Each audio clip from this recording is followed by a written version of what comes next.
So guys, आज के इस वीडियो के अंदर हम बात करने वाले हैं जॉन मिल्टन की एक poem when the assault was intended to this city के इंपॉर्टेंट क्वेश्चन एंड आंसर्स के बारे में। आप ही की डिमांड पे ये वीडियो बन रही है, तो बिना टाइम वेस्ट किए शुरू करते हैं वीडियो को। तो जो इंपॉर्टेंट क्वेश्चन की लिस्ट है उसके अंदर जो सबसे पहले क्वेश्चन आता है वो है सेंट्रल थीम का। तो मैंने आपको पहले भी बहुत सारी वीडियोस में बोला है और अब भी बोल रही हूँ कि आपकी जितनी भी पोइम्स है, जितनी भी स्टोरीज है, इनकी सेंट्रल थीम, इनका सेंट्रल आइडिया आपको पता होना चाहिए। ये बहुत ज़्यादा इंपॉर्टेंट होता है और एग्जाम के अंदर 99% पूछा भी जाता है। तो इस पोएम से भी आपसे क्वेश्चन पूछा जा सकता है। आपसे क्वेश्चन पूछ सकता है कि what is the central theme of the poem when the assault was intended to the city. अब इसमें क्या लिखोगे भाई? अब बहुत से बच्चे कहेंगे दीदी हमें तो सेंट्रल थीम होती क्या है वो ही नहीं पता। तो भाई अगर आपने जो है किसी भी चैप्टर को पढ़ा है, अगर आपने जो है पोएम को पढ़ा है, तो आपको सेंट्रल थीम बताने में कोई दिक्कत होनी ही नहीं चाहिए। क्योंकि जो उस पोएम का मोटो है, जो उस पोएम के अंदर बताने की कोशिश की गई है, वही आपको लिखना है।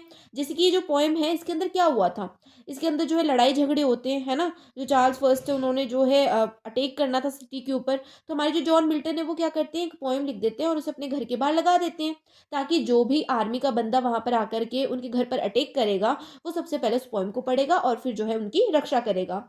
और दूसरा, इस पोएम के अंदर जो है पोइट ने आर्टिस्ट के बारे में बताने की कोशिश की है। उन्होंने आर्टिस्ट को रिस्पेक्ट दी है। उन्होंने बोला है कि जो आर्टिस्ट होते हैं ये बहुत ज़्यादा पावरफुल होते हैं। जो बड़े बड़े पावरफुल लोग होते हैं, जो राजा महाराजा होते हैं, वो भी जो है आर्टिस्ट की रिस्पेक्ट करते हैं, वो भी जो है उनकी रक्षा करते हैं। ये सब जो है पोएम पोएम के अंदर बताने की कोशिश की गई है। तो आप ये सब जो है पोएम के अंदर लिख सकते हो, ठीक है।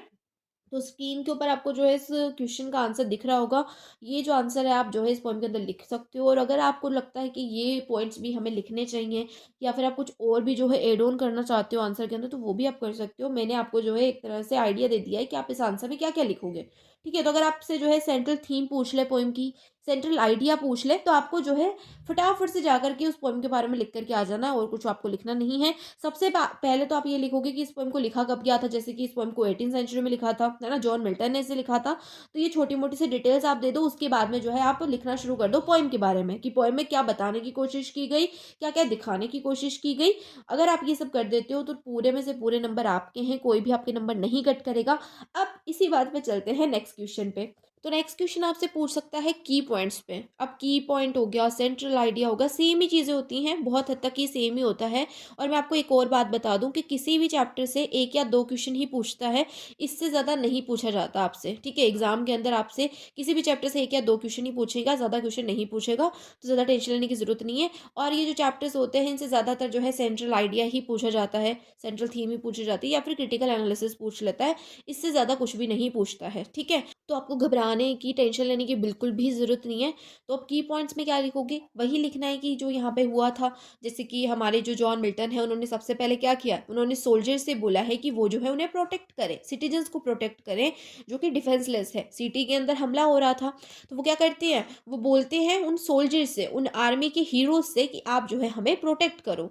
दूसरा, उन्होंने जो है आर्ट को सबसे ऊपर रखा। उन्होंने बोला कि आर्ट के अंदर इतनी पावर है कि वो किसी भी चीज़ को चेंज कर सकता है ना, किसी भी वॉर को वो रुकवा सकता है। इतनी जो है पावर होती है कला में, एक कलाकार में इतनी ज़्यादा शक्ति होती है कि उसके सामने जो बड़े से बड़े लोग हैं, बड़े से बड़े योद्धा हैं, वो भी सिर झुका देते हैं, ठीक है। तो ये जो दो चीज़ें हैं इस पोएम के अंदर बताने की कोशिश की है, इनको जो है आपको लिख देना है। यही इस पोएम के की पॉइंट्स हैं। अब एक और जो इंपॉर्टेंट क्वेश्चन होता है वो होता है पोएम का। अब पोएम में से कोई भी स्टेंजा आपको उठा करके दे दिया जाएगा और आपसे बोलेगा कि इस स्टेंजा के अंदर क्या बोला था पोइट ने, ये बता दो। तो आपको उसका आंसर कैसे करना है? तो उसका आंसर करने का सिंपल तरीका ये है कि आप जो है उस पोएम को अच्छे से पढ़ो, एक एक लाइन को अच्छे से पढ़ो, ताकि जो है आप उसके बारे में लिख सको। अब अगर आपको जो है पता होगा कि इस पोएम के अंदर क्या हुआ था, इस लाइन का मतलब क्या है, दूसरी लाइन का मतलब क्या है, तभी तो आप आगे लिखोगे। अब आपको स्क्रीन के ऊपर जो है एक स्टेंजा दिख रहा होगा पोएम का। आपसे क्या बोलेगा कि स्टेंजा की समरी कर दो, आप हमें बता दो कि स्टेंजा के अंदर क्या बोला गया है। तो आप कैसे करोगे? अगर आपने जो है पोएम पढ़ी है तो आप अच्छे से कर दोगे, आराम से आप उस स्टेंजा के बारे में लिख दो कि किसके अंदर क्या बताने की कोशिश की है। अगर आपने जो समरी है वो पढ़ी ही नहीं है तो आप कैसे बताओगे? तो सबसे इम्पोर्टेंट जो चीज़ है वो है किसी भी पोएम की, किसी भी चैप्टर की समरी। अगर आपको समरी पता है तो आप आराम से जो है क्वेश्चन के आंसर कर सकते हो। और इस बार का जो थर्ड सेमेस्टर का पेपर है ये बहुत ज़्यादा खतरनाक होने वाला है। डरा नहीं रही हूँ लेकिन बता रही हूँ कि बहुत ज़्यादा खतरनाक होगा। आपको जो है ध्यान से हर एक लाइन को समझना होगा। किसी भी पोएम की, किसी भी चैप्टर की लाइन जो है आपको पता होनी चाहिए। अच्छे से डिटेल में आपको जो है उस चैप्टर के बारे में पता होना चाहिए। और ये आपको तभी पता होगा जब आपने उस चैप्टर को पढ़ा होगा। तो मैं आपसे यही कहूँगी, आपको यही रिकमेंड करूँगी कि हर एक चैप्टर को अच्छे से पढ़ो। और इस चैप्टर से ज़्यादा कोई इंपॉर्टेंट क्वेश्चन नहीं निकलते हैं। बस मैंने जैसे आपको बोला कि सेंट्रल थीम आपको पता होनी चाहिए, सेंट्रल आइडिया आपको पता होना चाहिए, ये क्रिटिकल एनालिसिस हो गया, ठीक है, यही जो है आपको पता होना चाहिए इस चैप्टर से। क्रिटिकल एनालिसिस क्या है इस चैप्टर का वो भी आपको स्क्रीन के ऊपर दिख रहा होगा। इसको एक बार पढ़ लेना अच्छे से। बस यहाँ पर वीडियो खत्म होती है। होप सो आपको वीडियो अच्छी लगी होगी। अगर वीडियो अच्छी लगी है तो वीडियो को लाइक कर देना, चैनल को सब्सक्राइब कर लेना और अपनी फ्रेंड्स के साथ में इस वीडियो को शेयर भी कर देना।